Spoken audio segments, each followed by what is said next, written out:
You're 5 years old. Your mother's holding you down. Your grandmother's wrapping cloth around your feet, and it hurts. Like, really hurts. You're screaming, crying, begging them to stop. They're crying too. But they don't stop. Because if they do, you'll never get married. You'll bring shame to the family. You'll end up poor and alone. So they keep going, keep rapping, keep breaking your bones. And this is going to go on for 10 years. Welcome to Footbinding, where your mom loves you so much she's literally torturing you. It's like if your parents signed you up for piano lessons, except instead of piano, it's systematic bone destruction, and instead of lessons, it's a decade of screaming.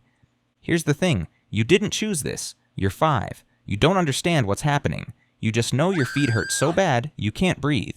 Your neighbors can hear you screaming. Nobody helps. Because this is normal. Every girl goes through this. It's like getting braces, except braces eventually come off and also don't involve breaking every bone in your mouth. Your mom's trying to explain through her own tears. Small feet mean a good marriage. A good marriage means a good life. I'm doing this because I love you. And that's the worst part. She actually believes that. It's like if someone set your car on fire and was like, I did it because I care about you. Very thoughtful. So let me explain how this actually works. And by works, I mean ruins your entire body in the name of beauty standards that make no sense. They start young, 5 or 6 years old, while your bones are still soft. Perfect for reshaping if you're a complete psychopath. They take cloth soaked in herbs and wrap it around your feet. Tight. Then they fold your 4 little toes under your foot. Backward, against your arch. Your toes aren't supposed to bend that way. Your body knows this. That's why you're screaming bloody murder. They bind everything in place. You can't move your toes anymore. The binding stays on for days, weeks. Your toes are just slowly breaking, permanently. It's very methodical. Someone really sat down and planned this whole thing out. Yes, let's systematically destroy children's feet. Great idea. Someone get this person a promotion. Every few days they unwrap your feet. The smell hits you first. Your feet are rotting. Actually rotting. The blood flow is cut off, so your tissue is dying. Your mom cleans off the dead skin, clips your toenails, then wraps them again. Tighter this time. It's like the world's worst spa day. Exfoliate, moisturize, break your bones. Repeat every 3 days for a decade. Each time she wraps them, she bends your foot a little more.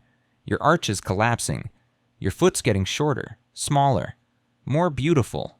10 years of this. Mark your calendar. You're 6 now, 1 year down.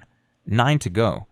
You can barely walk anymore. Every step feels like someone stabbing your feet with hot knives. You're hobbling around like a baby learning to walk, except you already knew how to walk. They took that away. Other girls your age are running, playing, climbing trees, having childhoods. You're sitting. Always sitting. Because standing hurts. Walking is torture. Running? Never again. You're 6 and you've already peaked physically. Congrats. Your grandmother sees you struggling and nods approvingly. See, you're becoming a lady. Ladies don't run around. Ladies sit quietly and look beautiful. You're 6. You don't want to be a lady, you want to play. But nobody's asking what you want. The pain never stops. Even when you're sitting still, your feet are throbbing. Burning. You can't sleep through the night anymore.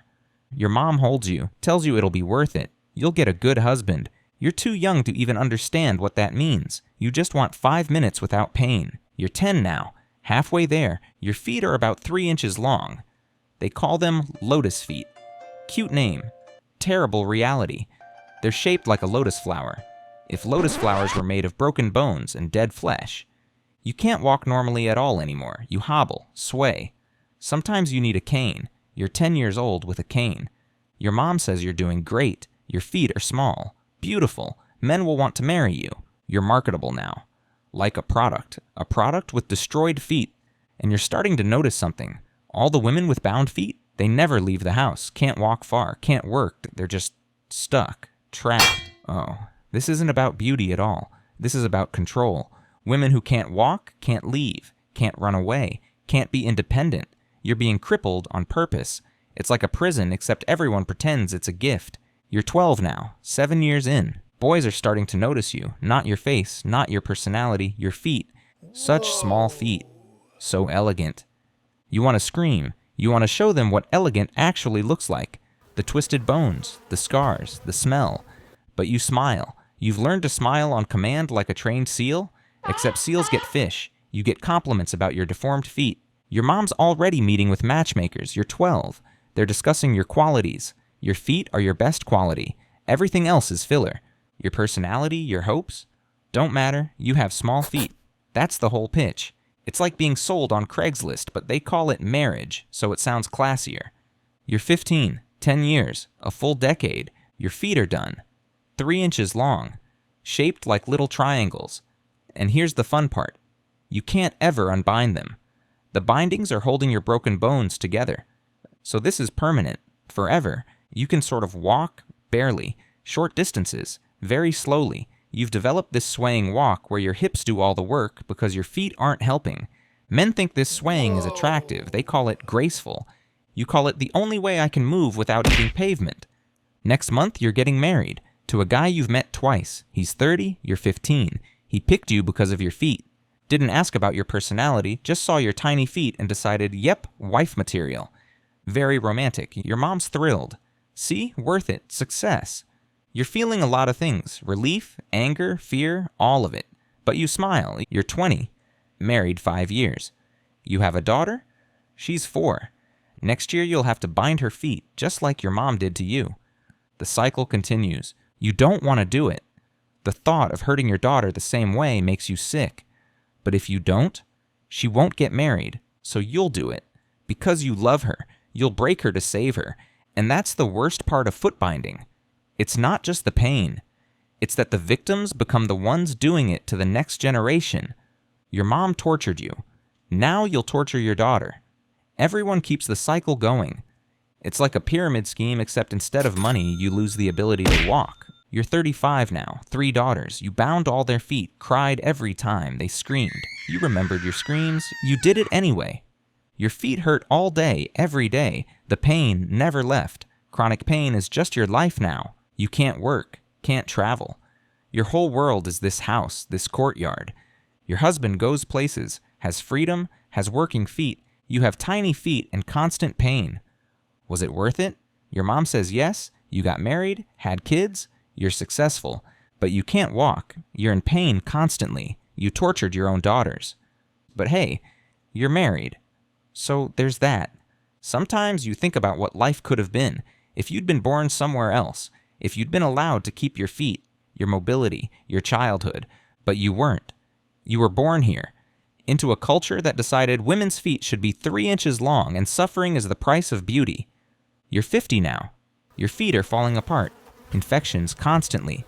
You're basically bedridden. Most 50-year-olds are thinking about retirement. You're thinking about whether you can make it to the bathroom. Your daughters are grown now, and they're binding their daughters' feet. Your granddaughters are screaming just like you did. The screaming never stops. It just gets passed down. You want to tell them to stop, to break the cycle, but you don't, because you can't condemn your granddaughters to poverty and shame. So you stay quiet. And the screaming continues. You die at 55. Your body just gave out. Decades of pain finally caught up. Your funeral's simple, your feet are still bound. Even in death, you can't escape it. Your legacy is your daughters, your granddaughters, all of them crippled, all of them suffering, all of them doing it to the next generation because nobody knows how to stop. You never got to choose, never got to run, never got to be free. 50 years of pain because someone decided beauty requires suffering, and nobody ever questioned it. And speaking of people whose bodies didn't belong to them and were destroyed for someone else's benefit, check out my video on Your Life as a Roman Gladiator, because those guys also had their entire existence controlled by others, got their bodies broken for entertainment, and never got to choose their own fate. You were crippled for marriage prospects. They were stabbed for crowd applause. Different system. Same horror. Link in the description.